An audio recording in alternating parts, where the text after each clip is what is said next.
Today we're going to venture out here at the dragon fruit. We only got 4 posts out here right now. We've got 100 cuttings yet to plant and post yet to get.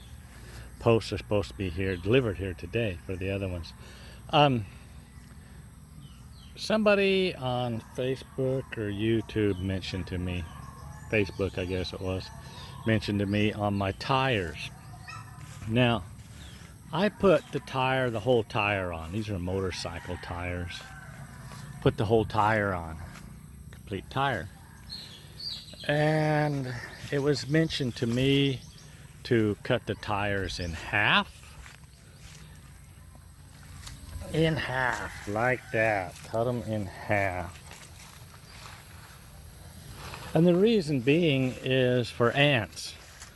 I've seen a lot of pictures and a lot of messages on dragon fruit and ants affecting dragon fruit.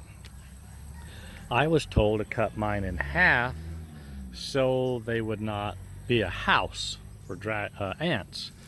Ants could build a house in here, they said, and live up here. Bugs could live up here.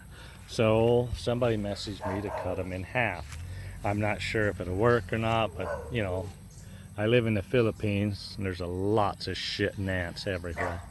So it can't hurt. I mean, any way to prevent something from climbing up and living in your dragon fruit's good, I think.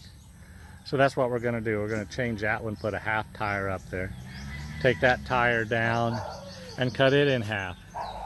And that's good too, because we only need half as many tires when we plant the other half cut, 100 cuttings. So I think it'll be better that way. Okay, as you can see, I got 2 of them done.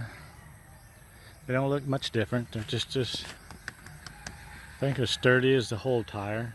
They should hold it up as long as the rebar holds. Should have had 4 pieces of rebar in it instead of 2. But these posts were left over from a building project we were doing. So basically they only got 2 pieces of rebar sticking out of them. When we built a bridge, we had 4 posts left over. Well, that's it for now. It's a nice short little video for that. Hope this helps others. You know, it's a good idea for bugs and ants not to be living in the tops, especially right up there around the blooms, I'm guessing. So that's it for this adventure from the jungle. Stay cool, stay sexy.